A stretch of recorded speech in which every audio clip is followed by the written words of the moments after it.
Tom Brady returns to Tampa. Carolina Panthers name as starter. And what about that questionable hit on Kayvon Thibodeaux? We're going to dive into all of it on the Locked On NFL podcast. You are Locked On NFL, your daily NFL podcast. Part of the Locked On Podcast Network, your team every day.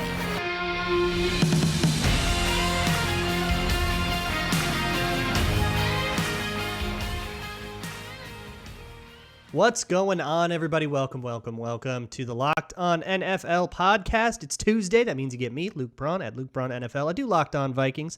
And here in place of Ross Jackson is David Harrison, who does Locked On Bucks and Locked On Commanders at dharrison82. And what fortuitous timing to have the Bucks guy in, because Tom Brady is back. We'll also talk about the Carolina Panthers naming Baker Mayfield. And then you and I have some thoughts on a hit from the preseason that sort of made the rounds and whether or not that hit was dirty. But hey, let's stick to the headline. And if ever there is Tom Brady news, it's a headline. Tom Brady returns after, you probably know better than I do, how long an absence. He's back. Everything is good. It was all personal reasons, family stuff. Tom Brady is back, ready to go. Bad that he missed time. What's the vibe in Tampa? No, it's business as usual now. 11 days is he was gone for, and again, going back to when he actually left, it was the second day of Miami Dolphins joint practices. He practiced the first day, got some good work in with the guys that were available, and then the next day he was gone, and everybody kind of wondered where Tom Brady was, because even when he wasn't practicing, he's usually on the side, coaching up and just hanging out with his teammates, and that's when we learned that he had a prearranged deal with the team that he was going to take off for a period of time. He missed 5 practices. Like, at the end of the day, he missed 5 practices, and he wasn't on the sideline for 2 preseason games that he wasn't going to play in. Even if he was in Tampa, he wouldn't have been playing in either of the games. So when you talk about a work cycle, loss or manpower hours lost, he missed 5 practices. That's what happened. And Tom Brady is going to be fine because, oh, by the way, also not practicing in those 5 practices, at least not in the live portions against the other teams, the Dolphins and the Titans, Mike Evans, Chris Godwin, and for the most part, Julio Jones and Russell Gage. So his top 4 receivers also not practicing for various reasons during that time frame. So Tom Brady missed about a total of, call it 10 reps with one of the wide receivers he's going to play with for the majority of the season. So all in all, no big deal. He makes the family happy. He makes his wife happy. He gets a little bit of R&R during his 100th training camp. And yeah, back at practice Monday. Not only was he back, Mike Evans was a full participant. Chris Godwin was participating in team drills for the first time all training camp, coming off of his torn ACL. And according to all reports, he looked like Tom Brady. It's like probably a decent idea load management wise. I mean, what's he, 45 now? Yeah. And I mean, look, Evans, Godwin, Julio, these guys aren't spring chickens either. Like, yeah, that seems like a decent idea to maybe not run these guys into the ground during training camp like you would to somebody on a rookie contract. So not on The Masked Singer. If everybody missed that theory, that was amazing. Somebody sleuthed out shooting days of Masked Singer and tried to match them up with the days that Brady was missing practice and posited that he was on The Masked Singer. Here's the deal. I still don't 100% buy that he wasn't on The Masked Singer. And he'd be like, oh, no, I was just on a vacation with my family in the Bahamas. Nothing to see here, everybody. I don't know. I'll believe it when the season is over, when the Masked Singer season is over, and he didn't show up as one of them. I don't know about that.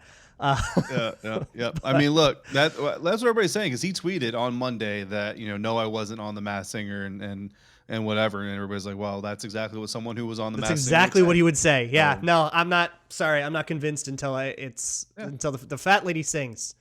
Absolutely. Or the Tampa Bay Bucks quarterback be the winner sings, of the show. I don't know. Yeah. So it was very funny. It was. But yeah, it's a non-thing, but it is good. In my world of being a shell-shocked fan of a traumatizing football team, when a player just suddenly doesn't show up to practice and it's sort of mysterious why. The last time I can remember that happening, Danielle Hunter had back surgery and was out for the year, and you're like, what? He's just suddenly gone.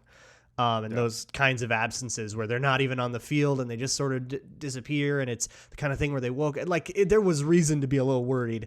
But that's not the only Tom Brady stuff that has come up this week. So while we're on the topic, apparently a little story from the 2020. Apparently everybody had their hands on Tom Brady at some point between the Patriots and his time with the Bucs.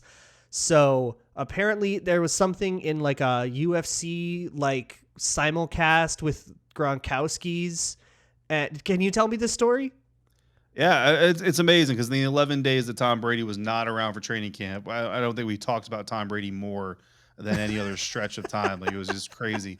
And during UFC 278, and I guess the broadcast called UFC 278 with the Gronks, you'll all have to forgive me. I'm not a UFC guy, so I don't really know how this works. But apparently, it's like a simulcast. Like it's like Manningcast, right, for Monday Night Football.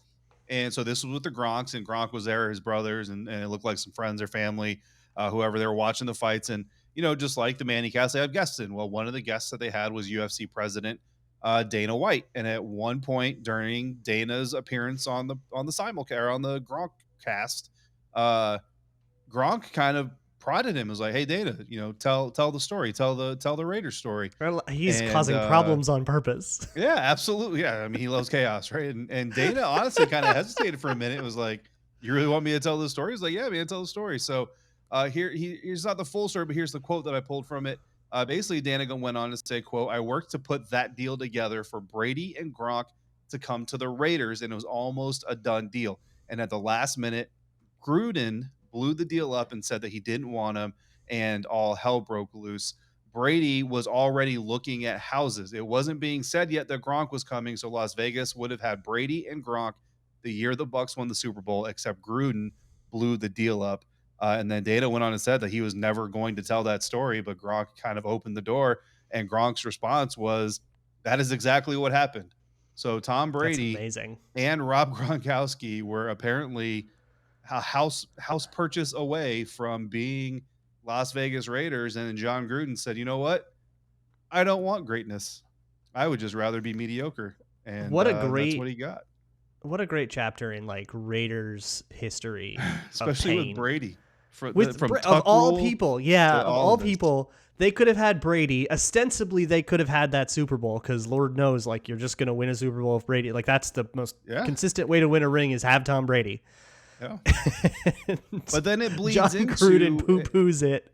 Yeah. And he goes off and wins, and you guys like barely make the playoffs once in the last 2 years. Right. And then Gruden, like, what a parting gift from John Gruden, who left your franchise in a state of chaos in the middle of the season and is still, I mean, goodness.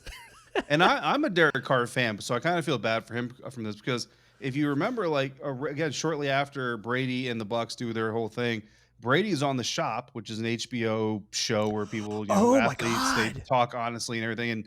And a clip goes viral because he says there was a team that was in the running, and at the very end they pulled out and said they weren't interested.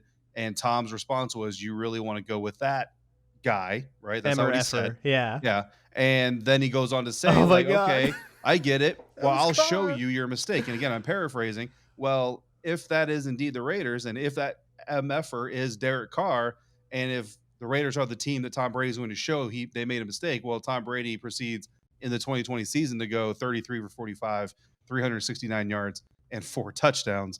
And the Buccaneers absolutely destroyed the Las Vegas Raiders. And yeah, man, I mean, just brutal all around. And then for Bucs fans, the final layer of this whole thing, John Gruden, responsible for both Tampa Bay Buccaneers Super Bowls.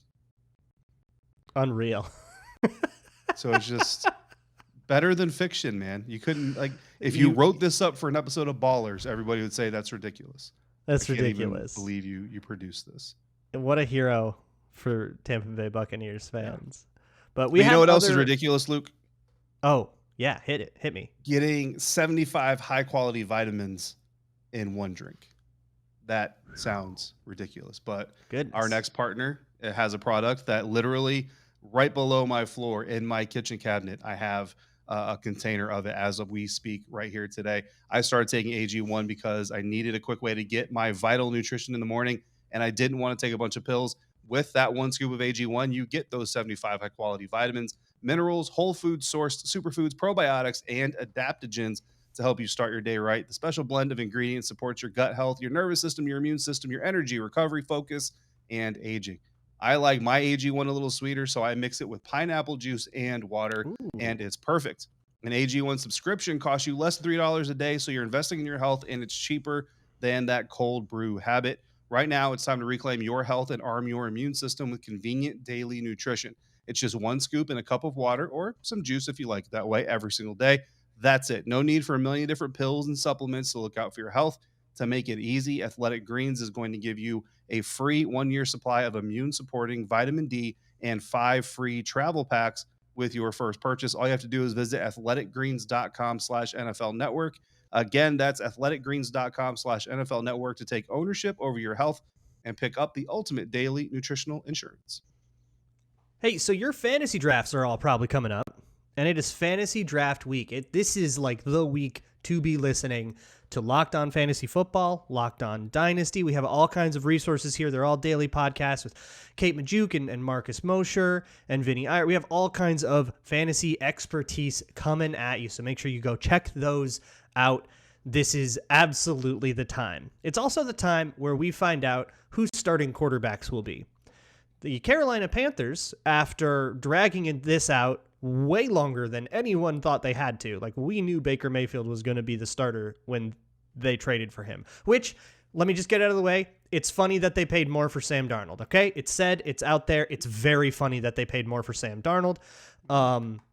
Matt Corral has a Lisfranc injury. He's going to be out for the year, and so that quarterback room, which was kind of the story of Panthers camp, is now set. You're going to have Baker Mayfield, Sam Darnold, and PJ Walker will probably still be around as a third quarterback, maybe on the practice squad or something. It's Baker Mayfield. I don't know. When did you know that it was going to be Baker Mayfield? 100% certainly, because I was like going in, it's like, maybe there's a chance that, Sam Darnold is, stranger things have certainly happened. And then you get into like two practices and everyone's like, nope, he's still Sam Darnold. And then, it feels like they dragged this out way longer than they had to. Right. And I think they did that out of respect for Sam or maybe not even out of respect for Sam, but just to kind of perpetrate this image that they're not a franchise that's just going to completely railroad their starter and bring in a guy with no experience within the scheme, no knowledge of the playbook, no relationship with any of the weapons on the field, except for one, Higgins, right? He was in Cleveland with Higgins, so I guess he has a relationship with one player. I guess you got to make sure he's healthy too. Yeah, and then just say, thanks for everything, Sam. You're now the official backup. They at least had to make it look like this was a process that Baker Mayfield had to come in and prove himself and all this other stuff, right? But we all knew from Jump Street that Baker Mayfield is going to be the starting quarterback of the Carolina Panthers. Now, the question really to me when this trade first went down, Luke, was how long was it going to take? Because Baker Mayfield is by far and away, so far from what they've both shown, the better NFL quarterback than Sam Darnold is. And you could argue situations and franchise support and all that stuff all you want, but that's just kind of where we are right now. Honestly, I almost wonder if Cleveland wasn't week one, right? If Carolina Cleveland wasn't week one, I wonder if this is the move. I still kind of wonder if maybe if Cleveland's week 5 or 6, right? Maybe Sam starts the season first 3 games or so, and they give Baker a little bit more time, and then they kind of do the whole dog and pony of, Sam, he's been here. He knows the system better. Baker is doing everything we asked him to do, and he's doing great. He just needs a little bit more time to get caught up and da-da-da. So neither quarterback is embarrassed by the decision. And then, week 4, you probably roll Baker out there, give him a week to kind of get acclimated. And then week 5, you let him take on the Cleveland Browns. So I wonder how much of this is accelerated just because of that, because even the strongest Baker Mayfield supporter has to understand this dude is incredibly egotistical. If the Carolina Panthers don't let him go out there and play against the Cleveland Browns in week 1, he is going to carry that with him the entire time he's wearing a band. Like, he's going to take and that. So will I. We are owed this. So will everybody who might watch this game, because honestly, it's the only reason to watch the game is the Baker Mayfield revenge game. But I think just with the personalities you're dealing with, honestly, the Panthers didn't have a choice. If you actually want this to ever work with Baker Mayfield, you have to let him go out there week 1 against the Browns. I will say, so last year, Sam Darnold traded to the Carolina Panthers in April. This year, the Baker Mayfield trade was in June. So the only difference is that Darnold had the offseason like OTA program and Mayfield didn't. I don't know if that's that bad of a learning curve to have. I mean, you go to a new team, you get all of camp, you can get ready. So it's not like, something like I remember when the Vikings traded for Sam Bradford a few years ago, like 4 days before week 1, and he took a week. Like that's a little more fair. So I don't know. I kind of feel like once they traded for Baker Mayfield, like I'm all for, have it be a competition, 100%, even if 1,000 out of 1,000 times Baker Mayfield beats Sam Darnold in that competition, it's still good to make him do it, make him prove it. Even if it should be a foregone conclusion, that doesn't mean it has to be. If you have the, Detroit Lions play the Kansas City Chiefs, that's a foregone conclusion, but you don't cancel the game. So I definitely get that. I guess where my brain goes is Baker Mayfield's starting quarterback of the Panthers. I'm not sure if you move the Browns game that ends up any different. I don't think he's going to lose a camp battle to Sam Darnold, but my question becomes, what is next for Sam Darnold? He's not a franchise guy. We've known that. We've known that since about 2019. Is this a world where he becomes a backup for a while? Because he's still dripping with talent, and he's still, always he was drafted at 20. So it's not like he's going to start getting old here anytime soon.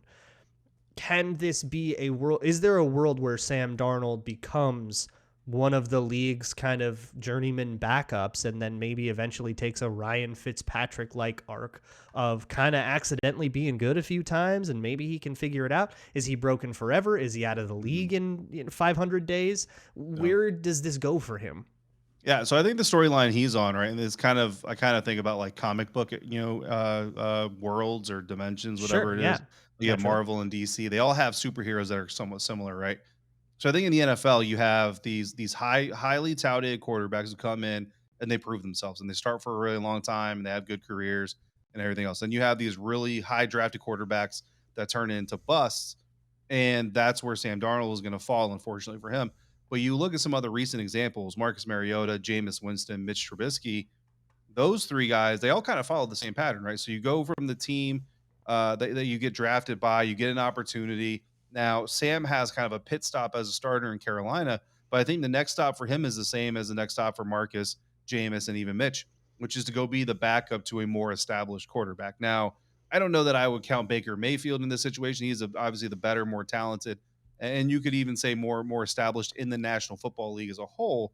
But I'm almost looking like maybe this is his backup, right? This is his Jameis Winston under Drew Brees. This is his Mitch Trubisky under Josh Allen. This is Marcus Mariota behind Derek Carr. I would say this is probably the weirdest scenario because every one of those other scenarios, the quarterback is at least older or significantly more proven, like Josh Allen is. Well, he could go back in too, aggravate that shoulder, and suddenly you're back to the Darnold world. Yeah, absolutely. But then you see them kind of take that next step. So they take the time, they get out of the spotlight, right? They stop becoming the center of attention. They stop having everything to do put into the blogs and the podcasts and the newspapers and the websites. And you just get to football. Like all year long, all you have to do is football. And that almost kind of, I think, helps reset things a little bit for these guys. And then the next year you see them come out. Now, Jameis is getting to do it in New Orleans where he was also the backup. But maybe he does like what Trubisky does, go somewhere else. And I'm looking at the New York Giants. Like maybe Sam Darnold goes back to New York, not to the Jets, but to the Giants. They're moving on from Daniel Jones. That's my bold prediction for anybody who needs it. And maybe he's that bridge starter where he's coming in there as the 1 year guy. With some rookie. Who until CJ Stroud is ready to take the reins, you'll be the guy. And if you prove yourself enough, then maybe you get another opportunity elsewhere. Because I mean, let's be honest, that's what Trubisky, Mariota, and even Winston are doing. Is they're either trying to prove themselves to keep the young guy at bay, or they're proving themselves for their next contract. In the case of Jameis Winston. Yeah. And while we're on the topic of the New York Giants, been a bit of a rough 48 hours for them. MCL sprain for Kayvon Thibodeaux, and everybody's been talking about the hit that did it. They also lost a really promising rookie linebacker to an ACL. So rough time over there in that Giants defense, but I think you and I, we want to talk about that hit. So that is what is coming up next. Absolutely. All these teams are getting geared up for the fall, Luke. And as our listeners and viewers are gearing up for the fall, they need the right people on their teams to help your small business fire on all cylinders. LinkedIn Jobs is here to make it easier to find the people you want to talk to faster and for free. When I left my first career for my second career, I was all over the LinkedIn job boards, getting advice from people, connecting through messaging and emails with people, just networking and trying to find my footing. And fortunately for me, before I ever left that first career, I landed in a very nice, solid position with the Locked On Podcast Network. And here we are today talking to you, where you can create a free job post in minutes on LinkedIn Jobs to reach your network and beyond to the world's largest professional network of over 810 million people. Then you add your job and the purple hashtag hiring frame to your LinkedIn profile to spread the word that you're hiring so your network can help you find the right people to hire. Simple tools like screening questions make it easy to focus on candidates with just the right skills and experience so you can quickly prioritize who you'd like to interview and to hire. That's why small businesses rate LinkedIn Jobs #1 in delivering quality hires versus leading competitors. LinkedIn Jobs helps you find the candidates you want to talk to faster. Did you know every week nearly 40 million job seekers visit LinkedIn? So post your job for free at linkedin.com/LockedOnNFL. That's linkedin.com/LockedOnNFL to post your job for free. Terms and conditions apply. All right, David, I got to go on a little rant here. So in the Sunday night matchup between the Cincinnati Bengals and the New York Giants, there was an unfortunate collision between Thaddeus Moss and Kayvon Thibodeaux on what looked, I think, like a split zone. It might have actually been a wind back play. But what you need to know about that one is that the tight end comes across the formation and he blocks a backside edge rusher. So you have a tight end blocking an edge rusher. That is a mismatch. Thaddeus Moss blocking Kayvon Thibodeaux is not necessarily the best thing. And so what they teach, and they teach this at the high school level, college level, pro level, and they've been doing it for decades, is what's called a cut block. And that is what you saw. You dive at their knees, and if you do it right, it's a fairly safe block. But when you're getting cut blocked, they also teach you how to deal with that. You either go down and meet their contact, or you try to jump over, get your legs out of the way, protect yourself. Right. Now, a number of people, high platform people, I mean, Rich Eisen, Warren Sharp, I'm not talking about just random Twitter accounts here, called this a dirty play. Emmanuel Acho called it a cowardly hit. And that's really disappointing. I expect that kind of thing from somebody like Warren Sharp, who's fundamentally unserious. But from somebody like Rich Eisen or somebody who played like Acho, who should know what a cut block is, calling it cowardly is a very transparent attempt to get like some attention. Yeah. And that's somebody's character you're assassinating. For those who don't know, I've been working on a history of the Minnesota Vikings documentary as a side project. And I actually just got to the part of the 90s. And what's interesting is there are two people very relevant to this that are worth bringing up. A, Thaddeus's dad, Randy Moss, dealt with this kind of BS from the media all the time, who weren't interested in getting to know him, who weren't interested in getting to know where he was from, who weren't interested in getting to know anything about anything going on, and were literally just looking for what the most controversial way to say stuff was. And if you look at the papers back then, they were the most uncharitable things ever, and Randy Moss still hates the media to this day. Even when he was in the media as an ESPN analyst, he hated it. And I think this gives him just one more reason. And the second person is John Randall, who actually had his hyperextended knee that he suffered in a divisional playoff game against the Cardinals. In the next game, which was the NFC Championship against the Falcons, the one where Gary Anderson missed, John Randall had his hyperextended knee hit by a similar cut block. Somebody asked John Randall on Twitter what he thought of this. His words, protect yourself. Now, I don't think it's actually Thibodeau's fault. I think he just took the wrong technique against a cut block, and it was a reasonable decision to make, live decision. It's just a facet of bad luck. You pick rock, they pick paper, and you lose. Yeah. It's very fortunate that it's just an MCL sprain. Yeah. Calling out somebody's character over a cut block is unforgivable. You don't know the sport, and if you do, you're pretending you don't know the sport so you can get more attention. That is that's unforgivable. That's very transparent, and those people should never be taken seriously. Yeah, I mean, look, I will say this. I don't like the block, but the block is part of the game. Like what Thaddeus Yeah. Moss did is part of Yeah. football today. If we don't like it, then I don't want to We changed the rules trivialize it about by cut saying blocks. don't hate the player, hate the game type of thing. If you want to get rid of cut blocks, get rid of cut blocks, right? Yeah, we can talk about it for sure. That's a whole different topic, right? But as long as the player is playing within the rules of the game, then don't villainize the player because something went poorly, right? And I don't know what Thaddeus's intentions were. I would like to think that he's not a young man who says, "Oh, first round draft pick, I'm going to ruin your season." I don't think he's doing. I think what he's doing is he's a young guy who's trying to make a roster. By the way, this isn't Kayvon is the guy who's making the roster. Period. Thaddeus Moss is the guy fighting for his career here. Yeah, and he's doing what the coach told him. I think he's just trying to make a hard play. He's just trying to make a really strong play for his team. And the thing about him is his job is to block Kayvon Thibodeaux. So that's what he's trying to do. Now, again, and I'll kind of go back to this. I don't like the block, but it's part of the game. What's not part of the game, Luke, is a defender doing this to an offensive player, a tight end who is pulling to block. And the reason I bring that up is Washington Commanders tight end Logan Thomas, who had his ACL torn last year in December in a game where he was the pulling tight end, similar type of play. He was the pulling tight end. And if you go back and watch the play is gone. Like the play is past where they are at, where he and the defender that he's matched up with are. So Logan basically pulls, like, all right, we're out of the play. There's no reason for me to engage you at this point. And at that point in time, that defender who's already out of the play decides to submarine Logan Thomas and go low, hitting him below his knee, hitting the blocker, tearing his ACL, ending his season. There's no reason for a defender to do that. You're out of the play. What you're doing is actually taking yourself out of the play even more because now you're on the ground.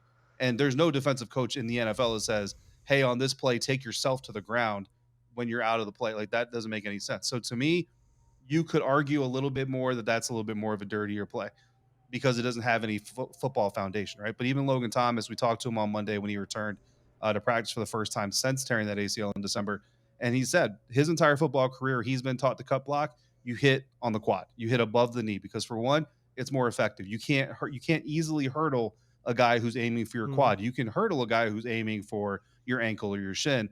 And so it's more effective as a blocker anyway. But then two, every football player knows when you strike below the knee, there's more of a likelihood of the leg getting trapped and the ACL or the MCL or both getting torn. That's why you don't want to do those kinds of things. So I agree with both sides. You want those blocks. I do think they should be taken out of the game. I think the target should be the quad. And if you hit below, it could be a 15-yard penalty, whatever the NFL decides to make it. But until it's out of the game, as a veteran or as a vested veteran or a former player who is supposed to be a steward of this profession and help these young guys come along and teach them the way to build future careers, don't villainize a guy for playing within the game because that's all Thaddeus Moss did. He played within the game. And unless you know there was some sort of ill intent or evil there, this dude's trying to make a roster, man. And these guys know just as much as anybody else how powerful PR is. And if the Bengals see all kinds of fans turning on Thaddeus Moss, that is going to impact their decision on his career. And I think that's incredibly unfair. Yeah, I would bet a good amount of money that the most criticism Thaddeus Moss got in the film room from his coach, from the person who would know if that's a dangerous hit or not, went, yeah, maybe you could have aimed that a little higher. Yeah. But otherwise, good play. That's going to be it. And that's so when a PR I see tip. words, that's not a football criticism. That's a PR tip. Right. Or, hey, it's going to be harder to hurdle if you keep yourself up, like you said. Like that's what we're talking about here. Maybe we got to drill that a little bit better. Right. And I hate it for Kayvon. I really do. And that's why I don't like the block. But again, that's it's part of the game, right? Like you can't, Steve Atwater's leveling dudes by hitting them upside the head with his helmet and his shoulder pad. The NFL didn't like it, so the NFL got rid of it from the game. And now if you're Deshaun Goldson out there still leveling those types of hits on guys, you get the flag, you get the penalties, the suspensions, the fines. Fine. Yeah. And guys have to adjust and they gotta get better. But until it's out of the game, we don't villainize the guys who did it before that rule was in place. That's all I'm saying. Yeah, and these cut blocks will happen hundreds, if not thousands of times in a given week of NFL play without anybody getting injured on them unless you're previously engaged, and that's a chop block rule, and that is outlawed. But when I see words like cowardly and dirty, I know somebody's just trying to get attention at the expense of disparaging someone else's character, and I don't have any tolerance for that. Absolutely. So look, Tomorrow, you get Tony and James. They'll keep you updated on everything going on. We got news pretty much flying in every single day now, and that's just going to be the way that it is. And make sure you check out all of the Locked On Fantasy Football, Locked On Dynasty, all of those resources. Get yourselves geared up to go and win your fantasy leagues, all right? I want you to win. Unless you're in a league with me, then I want you to lose. For David Harrison, I'm Luke Braun. Thanks, y'all, so much for hanging out at the Locked On NFL podcast, part of the Locked On Podcast Network, your team every day.